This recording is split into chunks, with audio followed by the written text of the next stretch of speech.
my friends, I want to talk a little bit about bass notes and song structuring. This is a B Celtic Rab Bass 2, and the advantage of this scale is that you have a lot of root note options. And depending on what you use as your anchoring note, you can change the feel of what triad or chord you're creating. So I'm going to show you a couple patterns and a couple ways of integrating root notes into your playing, regardless of what scale you have, because all the scales have a set of progressions that are available to them. Just like on a guitar, you play a C or a G and a D together. It's the same thing on the Rav. And if you can't hear them audibly, you can learn them just from their placement on the Rav, because it's usually the ding, and then the first three notes. So we'll take a look at that, and I'll show you the patterns. So on any Rav that you own, there's a set of chord progressions that are available on it. And I kind of think about my Ravs in the same way that I think about string instruments. I'm really writing a song. I'm not a percussionist. I appreciate percussionists. I think it's a really interesting way to approach these, but I think the beauty of these instruments is that they're melodic instruments. So you have the ability to create, a moving harmonic and melodic sound with rhythm involved. So I think of them like a guitar. The way I approach writing a song is I'll find a root note that'll anchor the rest of my playing. So I know on the B Celtic, if I'm using the center note, which is a B, I have a certain set of notes and chords that kind of go with that B. You can either use the center note, which is the B, or the octave. And all Ravs have the ability to have a center note and then the octave of that somewhere on it. The C Golden Gate is over here, the Anolio is here, so you always have the octave available. So say I'm going to choose this note, the B in the center, as my root note. If I'm playing this, I can either hit it and then come back to it. And that's kind of like when you're strumming a chord and you move around, you play, say, a C, a G, and then a D. You always come back to that first chord that you started with. Kind of like in a verse, you'd play a few chords and then come back to the initial chord. For me, it's the same way on the Rav. I'll pick a note, play some things, and then come back to that. And this is a very different style of playing than more of the percussion sort of, which is really neat. But I think for most people who aren't percussionists, it's a little more enticing to hear a song that's anchored in notes and chord progressions and not just the percussion. So you could do both. That's really what I'm interested in, is doing both. So again, if I'm choosing the center note,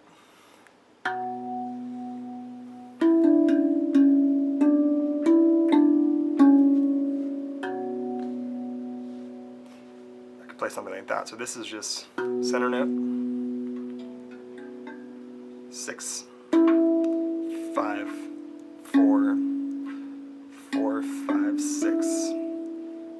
Center note, 6, 5, 4, 4, 5, 6. And again, you've seen this before in other videos, but this is just the ding, first, second, third, fourth, fifth, sixth. So again, this pattern is center note, 6, 5, 4, 4, 5, 6. Now, just by changing the root note, I can keep the same pattern. So use the same upper notes. Could use the bottom note in this case. So again, this is it with the normal center note.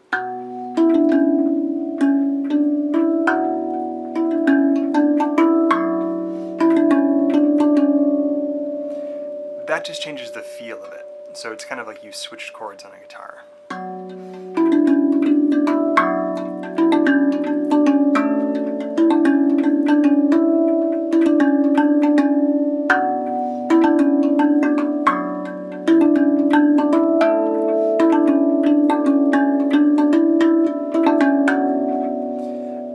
So you can use any of these notes as an anchor note and still play the same pattern, the 6, 5, 4, 4, 5, 6. So I'm going to go through a couple of them and show you how just changing this note really changes the feel of what you're playing.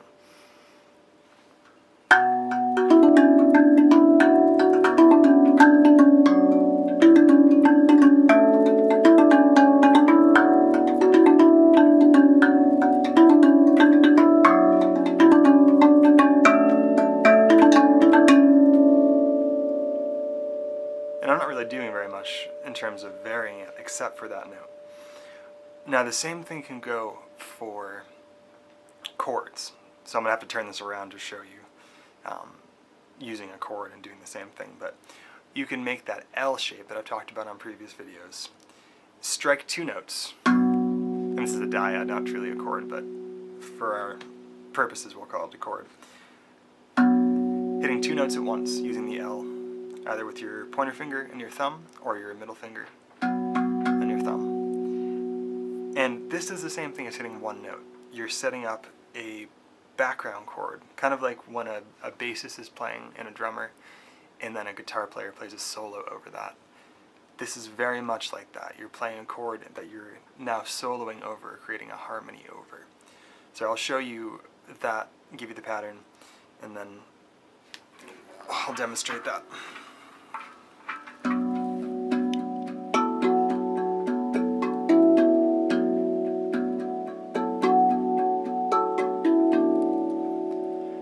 So all I'm doing there is I'm holding this bottom L. So it's on the first note and the third note. And I'm using my other hand, my free hand, to do. So it's 9, 8, 9, 8, 7, 6.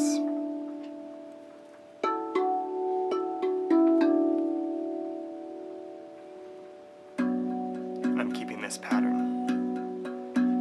1, 2, 1, 2, 3, 1, 2, 3, 1, 2, 1, 2, 3, 1, 2, 3, 1, 2, 1, 2, 3, 1, 2, 3, 1, 2, 1, 2, 3, 1, 2. And I'm adding in this other hand.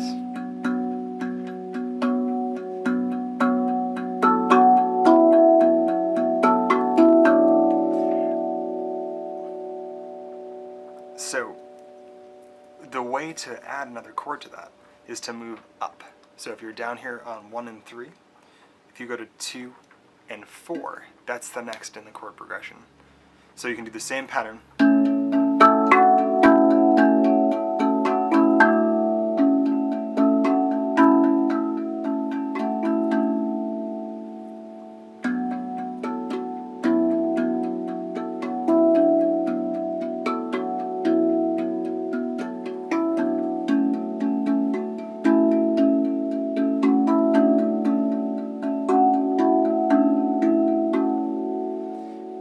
If you want to move up again, you could move up to the third and then the fifth note.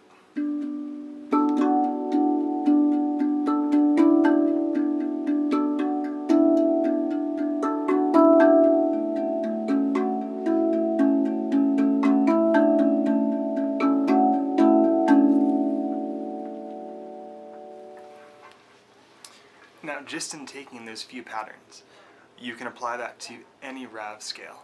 And I'll just show you a quick example on a different RAV.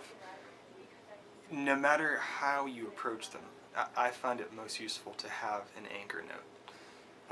And this is just from coming as someone who's a songwriter, not a percussionist. I think for people starting out, if you're really interested in learning it as a drum, I think that's a great approach, and definitely pursue that. But if you're coming as a musician who plays guitar or has some experience with songwriting and chord progressions, I think the most reasonable and logical approach is to discover it in terms of its notes and triads and dyads that are available to it, and then move forward from there and add in the percussive aspects to it. Because it's not a very hard instrument to play, it just depends on your approach. So let me show you again the same pattern played on an A Russ. So I'll play a quick version of what I was just playing with the chord with that L shape, and then I'll play it on the A Russ right after that.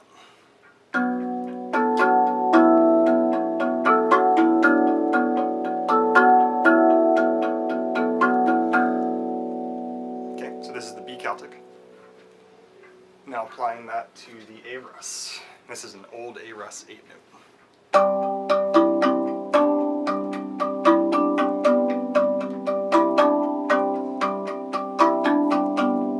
And I can do the same thing and move my L up to the 3rd and 5th.